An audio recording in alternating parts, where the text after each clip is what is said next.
About Jen and Barack is that there is no truth. There is it no is truth. Untrue.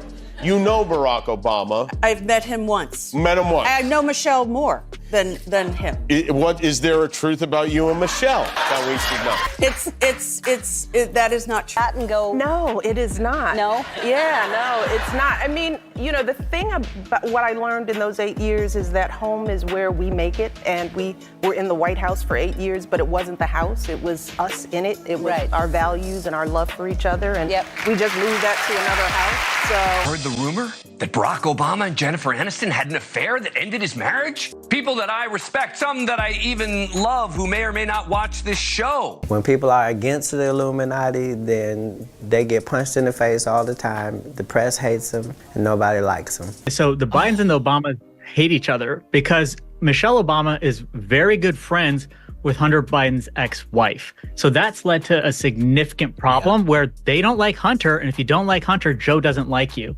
So I would not be surprised if Holmes is right on with this of like, oh, well, why don't we do this? It's like, oh man, you give us problems, maybe you can have a problem. Was Barack Obama's presidency the ultimate illusion, hiding a side of history the public was never supposed to see? That question has been lighting up the internet all over again, with old whispers roaring back louder than ever. And nobody sparked the fire quite like Katt Williams. In one of his now viral routines, Katt didn't just make jokes, he swung a sledgehammer at the glossy image of America's first black president. While millions praised Obama for his smooth charisma and unshakable composure, Katt went totally off script, calling him a white-friendly black man. A carefully packaged figure made to charm mainstream America, not the streets he was supposed to represent. That wasn't just comedy, it was a straight-up declaration. And if his jokes made people laugh, the sting in his words made them think, was the Obama we celebrated just a symbol or something completely manufactured? But Katt didn't stop there. He threw out a chilling hint at bigger forces working behind the scenes, a kind of cultural engineering that most people never dared to talk about. According to Katt's routine, Obama's time in the White House, no matter how inspiring it looked, might have been less about real change and more about playing by the system's rules. They're starting to feel like flashing warning signs now. As America wrestles with the social aftershocks of the Obama era, one explosive debate has erupted like a volcano: the push for LGBTQ mentors in schools. And what it really says about the priorities that quietly took root under Obama's leadership has the nation split right down the middle. It's not hard to connect the dots. Critics for years accused Obama of pushing what they called a pro-homosexuality agenda. That's a loaded phrase for sure, but it's one that kept resurfacing in conservative circles during his time in office. Under his administration, LGBTQ visibility hit a level the country had never seen before, from rainbow-lit White House photo ops to federal protections that some hailed as long overdue and others slammed as extreme. Fast forward to today's classrooms, and the fight has gotten even hotter. The question isn't just whether kids should learn about diversity anymore, it's whether schools should bring in mentors specifically chosen because of their LGBTQ identity. Is that true inclusion, or does it cross the line into indoctrination? Was this cultural wave a natural evolution of society, or was it a carefully engineered shift set in motion years ago? Joan Rivers casually dropped a bomb that stopped everyone in their tracks. With a sly grin, she told a street reporter, "We already have a homosexual president. You know Michelle is a transgender." She didn't flinch, she didn't hesitate, she just said it. The reaction? Pure pandemonium. Some people rolled their eyes, others clutched their pearls, but a quiet, curious minority leaned in closer. Rivers didn't stutter. She didn't hedge. When the reporter nervously pressed her to clarify, Joan doubled down with an almost eerie calm. A transgender. We all know. That one sentence sent the world spinning. What exactly did she mean by "we all know"? And more importantly, what gave her the confidence to blast it out in public like that? Let's be real. Joan Rivers was no stranger to controversy. She roasted celebrities without mercy, mocked Hollywood's elite, and wore her bans from TV networks like they were shiny badges of honor. But this was different. These weren't cheeky jokes about bad fashion or botched plastic surgery. These were accusations that cut straight to the core of the Obama family's carefully curated image. And then came the twist no one saw coming. Less than 2 months later, Joan Rivers was gone. Not from illness, not from anything expected, just a routine medical procedure gone horribly wrong. Investigations revealed her oxygen levels dropped to life-threatening lows, and no one acted fast enough. Coincidence? That's one theory. The other is far darker. Melissa Rivers knew the truth. Officially, the Obamas were never linked to her mother's passing. Far from it. In fact, President Obama personally sent Melissa a handwritten condolence letter, praising Joan for her razor-sharp humor and brilliant mind. But that small gesture sparked its own debate. If the allegations were really nothing but nonsense, why even acknowledge them with such public grace? To some, it was just classy diplomacy. To others, it reeked of quiet damage control. And let's not forget, Joan Rivers wasn't the only voice stirring the pot. Enter Larry Sinclair, a convicted con man with a long history of exaggerations, but a name that just won't stay buried. In a resurfaced interview, he reignited an old bombshell, claims of a late 1990s rendezvous with none other than Barack Obama. He painted a wild picture, a bar meetup, a substance that rhymes with cane, and a hotel encounter that was far from platonic. Is Sinclair credible? Definitely not in a courtroom. But his sudden return to the spotlight raised eyebrows everywhere. Tucker Carlson gave him airtime, online forums went nuclear, and suddenly Joan Rivers' infamous words were being replayed with fresh curiosity. Coincidence or a perfectly timed storm? Whether anyone truly believes these claims or not, one thing is impossible to deny. The smoke hasn't cleared. We're not just talking about Obama's presidency anymore. We're talking about the cultural legacy he left behind. The LGBTQ mentorship debate ripping through schools today, that didn't just appear out of thin air, it's been simmering for over a decade. Was this the hope and change everyone signed up for, or the fine print nobody bothered to read?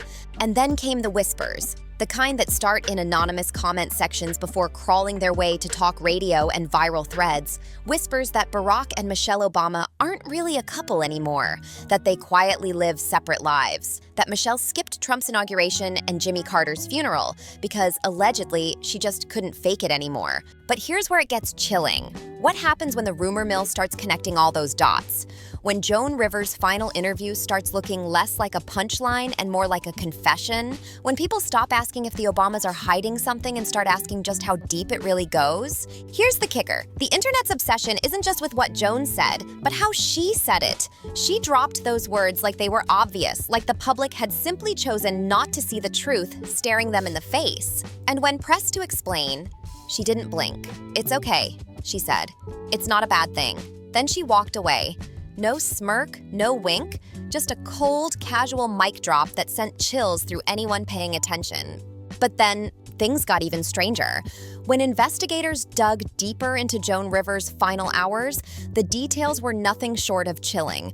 Federal health officials revealed that the clinic handling her procedure wasn't just unprepared for complications. It broke protocol in ways that raised serious red flags. The anesthetic dosage she was given, higher than it ever should have been. Her vitals reportedly dropped for several long, terrifying minutes before anyone acted. And here's the real shocker. Doctors allegedly started a procedure she hadn't even signed off on. Imagine that. One of the most famous women in America in a high-profile New York City clinic, and somehow the staff ignored every warning sign that she was in danger. How believable is it that a globally recognized figure could just vanish from life due to an avoidable mistake? All just weeks after making the most explosive remarks about the most protected couple in American politics? Maybe it's all coincidence. Or maybe, just maybe, the dots really do connect. Because when a celebrity as loud, brash, and fearless as Joan Rivers suddenly goes silent under murky circumstances, the question writes itself. Did her mouth cost her more than a career opportunity? And scarier still, what else was she planning to say? Remember, she had already gone on record calling Obama our first homosexual president and flatly declared on camera that Michelle is a transgender. We all know. Not believe, not suspect, no, and then nothing. Silence. A silence that feels permanent and heavy, leaving only questions in its place. Who allowed an unlicensed doctor to take selfies with her while she was unconscious? Why did surveillance footage from the clinic mysteriously vanish during the investigation?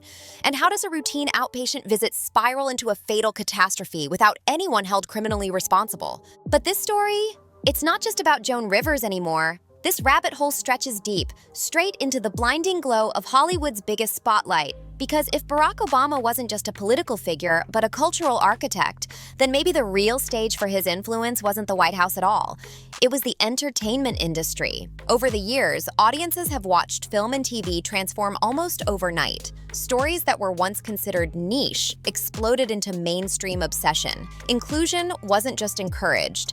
It became a mandatory trend in the industry. And while all of it was dressed in sequins and wrapped in rainbows, some insiders started whispering, was this cultural shift truly organic or carefully choreographed from behind the scenes? And then, out of nowhere, one name kept bubbling to the surface: Jennifer Aniston. Now, let's be real. Nobody saw that pairing coming. But tabloids ran wild, claiming Obama and Aniston were sharing more than just creative interests. A checkout aisle headline turned into late-night talk show punchlines. And finally, a direct statement from Aniston herself. She laughed it off as absolutely untrue, telling Jimmy Kimmel she's only met Barack once and knows Michelle better. A clean denial, sure, but it didn't erase the static in the air. Because even with her quote on record, the rumors refused to die. Instead, they morphed into an even bigger question, one far beyond romance. Barack Obama didn't just step out of the Oval Office, he stepped straight into Hollywood's control room. Through his media company, he locked in massive deals with streaming giants, launched documentary series, and positioned himself right at the center of content creation. Meanwhile, Jennifer Aniston, riding her Apple TV success and polished America's sweetheart persona, represents the ultimate cultural influencer. Now imagine pairing two of the most trusted public figures, one political, one cultural. Could that kind of combination serve as a subtle but powerful tool for guiding public thought? If public trust is currency, Obama and Aniston are platinum. And if stories can quietly shape votes, values, and even personal identity, who better to deliver them than Hollywood's inner circle? This is where people start to get nervous, because if Obama's White House years were just Act 1, then Hollywood might be Act 2, not through policy and speeches, but through carefully crafted storytelling. A generation raised on Netflix, Hulu, and binge-worthy shows might never even notice how political ideals slip into their entertainment. Was it just coincidence that progressive themes began flooding primetime programming the very moment Obama transitioned from politician to producer? Or had those ideas been simmering all along, just waiting for the right platform, the right faces, and the right timing to be unleashed? Whispers from industry insiders, always off the record, suggest that Obama's Hollywood influence may run deeper than anyone imagined. Some believe Barack Obama has quietly built a cultural alliance in Hollywood, a behind-the-scenes brain trust of A-listers, showrunners, and top producers, all moving with the same unspoken mission. Whether that mission is authentic inspiration or a carefully orchestrated narrative, well, that's where the line blurs. Even casual viewers can see the pattern. Loaded with social messaging seem to get fast-tracked awards, viral promotion, and glowing reviews as if some invisible hand is giving them a boost. And if that invisible hand belongs to a former president with a production company and a global megaphone, it wouldn't be the first time soft power was used to reshape hard reality. Meanwhile, the rumors surrounding the Obamas keep twisting and mutating. Whispers of a strained marriage, political rifts, and public appearances without Michelle are only fanning the fire. Her absence from high-profile events, Trump's inauguration, Jimmy Carter's funeral, sparked speculation that something deeper is brewing behind the polished smiles. Body language analysts online have pointed to subtle cues in their rare joint outings, and when a podcast hosted by well-connected Washington insiders casually suggested the Obamas' live separate lives, people didn't just shrug, they leaned in. That's when the past came back to haunt the present. Out of nowhere, the name Larry Sinclair clawed its way back into the spotlight. His decades-old allegations, long dismissed by mainstream media as unreliable, have suddenly found new life in the age of alt-media. Before the world ever knew Barack Obama's name outside of Illinois, Larry Sinclair's tale was already swirling, graphic, lurid, and alarmingly specific. And while his credibility was ripped apart back then, the timing of his sudden reemergence now is raising serious eyebrows. What makes this twist hit so hard isn't just the scandalous nature of Sinclair's claims, it's the implication that entire chapters of Obama's life may have been scrubbed, sanitized, or quietly sealed away. Mainstream outlets wasted no time dismissing Sinclair as a convicted con man. They reminded everyone he flunked a live polygraph test during his press conference. And just like that, the story was buried. But here's the chilling part. Coverage stopped cold. No follow-ups, no deeper digs, no investigative journalists chasing leads. It was like the whole narrative got erased overnight, and some now whisper that maybe it wasn't just a hoax being buried, but something far more dangerous. Because this isn't just about a single scandal, it's about protecting the untouchable image of America's first black president. If even one shred of Sinclair's lurid account held water, it could crack open a Pandora's box that no one in power wanted exposed. And here's the question that won't die. In a world where every celebrity misstep goes viral in hours, how did a man under the brightest global spotlight skate past a storm like this for over a decade? It's the creeping fear that maybe we're not just seeing a carefully polished political brand, but living inside the echo of a story where the juiciest pages were never printed. And just when the storm around the Obamas starts to die down, boom, it explodes again. This time it was Meghan McCain fanning the flames. The daughter of the late U.S. Senator, a woman who knows D.C. drama inside and out, dropped a bombshell on air. She's heard rumors of an Obama divorce, not from gossip blogs, but from serious journalists with real connections. That's not checkout line tabloid chatter. That's whispers from the inner circle. Then came the kicker. Right-wing influencers dug up resurfaced claims that Jennifer Aniston had been quietly spotted at private Obama events. Suddenly, the story didn't feel like some wild online fantasy anymore. It started to smell like a headline nobody in power wants to officially touch. And here's where it gets even weirder. For every denial, another breadcrumb appears. A suspicious social media post, a missing appearance, a subtle tension in the rare photos where they're still side by side. It's like a trail that never quite ends, and every piece fuels the public's imagination. But maybe the real story here isn't about divorce papers, whispered rumors, or who's holding hands in some perfectly lit Instagram shot. Maybe it's about power, the kind that doesn't need an Oval Office, a campaign trail, or even a microphone to control the room. Maybe Barack Obama's greatest legacy isn't the speeches, the laws, or the history books. Maybe it's the silent grip of influence he still holds, woven right into the platforms we binge for fun, streaming shows and scrolling feeds that quietly shape how we think, vote, and even live. Because let's be real, Obama's presidency ended years ago, but his ripple effect, it's everywhere. It's subtle. It's smiling at us from the screen while sliding ideas into the background. Are we finally ready to confront the truth about that legacy? Or have we only just started to scratch the surface of a perfectly crafted illusion? So what do you think? Is this all a series of coincidences?